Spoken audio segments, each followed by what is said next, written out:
How you doing? I'm Matt Walden, and we're here with Mishimoto and our donor vehicle, a 99 Ford F-250. Today we're going to be installing the Mishimoto intercooler. This guy is packed with features, fully polished. It's going to reduce your intake temperatures, increase power all around, and whether you're towing, racing, whatever you're doing with the truck, this is the intercooler that you want to have in the front end of that vehicle. The tools that you're going to need to install this intercooler are a pair of pliers. Probably 2 sets would be a good idea. 8mm socket, 10mm socket, 11mm socket, and a 13mm socket. 11mm ratchet wrench will also aid in removing the intercooler couplers, as well as an extension, ratchet, and this guy, which is the coolant funnel. As far as the difficulty goes, you're looking about a 3 on a 5. All right, first things first, before we get started with any kind of taking apart, draining of fluids, you want to make sure the truck is cool, and you want to remove both of the negative battery terminals. You're going to use a 1/2 inch socket on these guys. Don't forget to do them both, or we may be reading about you on the front page of the paper.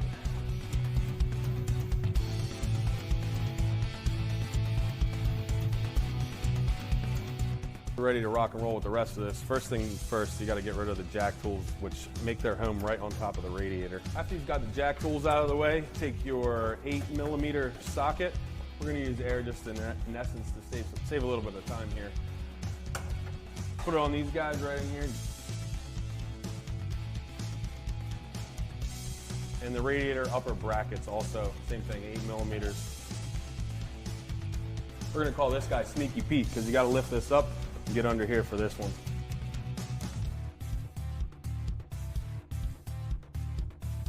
So you got those guys out of the way, the upper bracket should come off in one piece.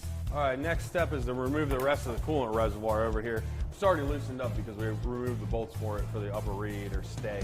There's 2 more guys right down here. After you got this guy completely loose, you can take off this upper coolant hose on this. This goes to the top of the radiator. After you get the lower hoses disconnected, pull this coolant reservoir straight up. And this is the hose that connects onto the bottom of the radiator that you just undid from downstairs. Next step is take the hose clamp off of the upper radiator hose.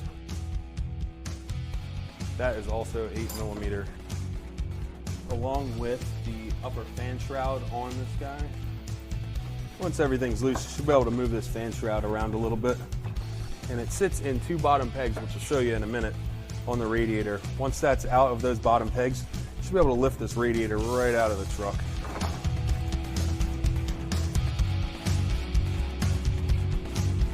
Once the radiator is out of the way, we're ready to get down to business on this intercooler. First, you need to get this fan shroud out of here because this is going to do nothing but clog up the situation in here. On the mounting points for the intercooler, we have one here, and the other connections to this guy are the actual intercooler pipes themselves. You're going to be on a 10mm up here. Right after you take the mounting points off, you can take the intercooler piping off of the intercooler itself.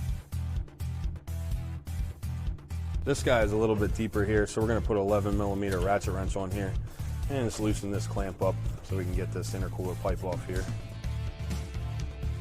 Slide the clamps out of the way a little bit here. And this one's going to come out just the same, exact same as the radiator. It sits in little pegs on the bottom there, and just lift it up a little bit. All right, besides the beautiful polish on the Mishimoto intercooler, you can see the differences right off the bat, just between the cores, the thicknesses, the quality of the materials. And after all, you know, if you were looking to roll coal and really get this truck moving, this is the one you want in there. This guy comes with a lifetime warranty, meaning no matter what you do to this thing, if you put a hole in it, Mishimoto will replace it. All right, now in prepping for the installation of the Mishimoto intercooler, what you want to do is take the rubber grommets out of the OE one and stick them right into the Mishimoto intercooler here. All right, we're ready to drop this intercooler in. What you want to do is make sure that the lower mounting pegs sit right up in this guy, just like the OEM style, and get it down in there. It's easier to lower it on the driver's side and then snake it down past the AC lines and get it set right in there. So this guy fits like that. Once you're ready to go with that, we'll put the mounting screws in it and hook up the hoses.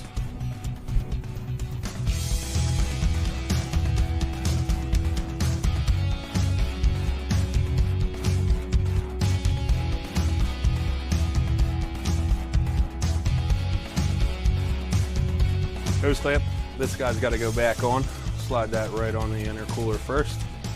Then slide your connector right over the end of that guy. Make sure it's a little bit on the loose side. And get your hose clamp. There's little indentations on this connector to tell you right where this hose clamp goes.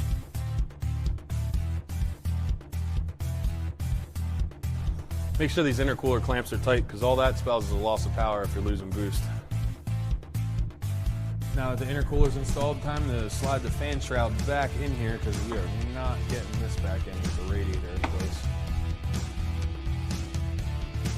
Ready to slide this guy right down in here. And when you're putting it down in here, make sure you get it in the bottom pegs down below. If you have to climb underneath to check it out, make sure you do so. You definitely want that to sit in the right place. And then reusing the OEM screws that came out of the original radiator, you want to put these guys back in here.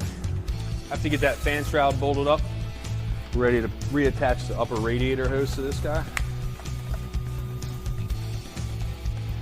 And make sure you tighten down the clamps. This is going to go from the top of the radiator to the overflow tank. Now that the radiator is sitting in place where it should be, we're going to go ahead and put the end brackets back on and make sure all your holes line up with the factory mounting points. Don't forget about Sneaky Pete under there. Make sure you get this screw back in here and two down here that we took out earlier. All right, now that we've wrapped pretty much everything up top here, let's go underneath, button up the lower hoses, and we're almost ready to go. Time to fit the spare tire tools back in here. You don't want to get stranded. If you get a flat tire, you're gonna be sorry you didn't put this back in here if you don't do it now. Now that we got everything buttoned up, we're ready to attach the negative battery terminals back on the batteries.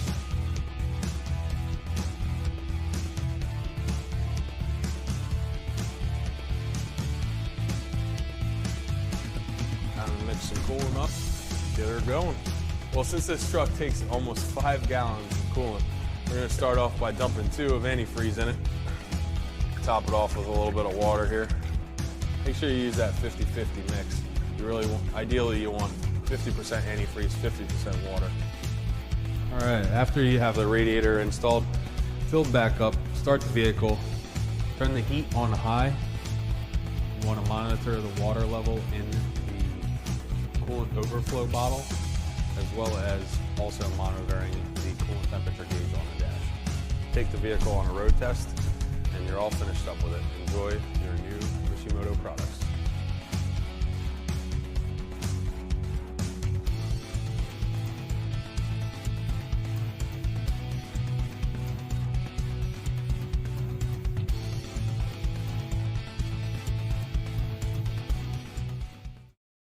Video Shopping Network, an Amazon affiliate. To see this product on Amazon, click the link in the video description below.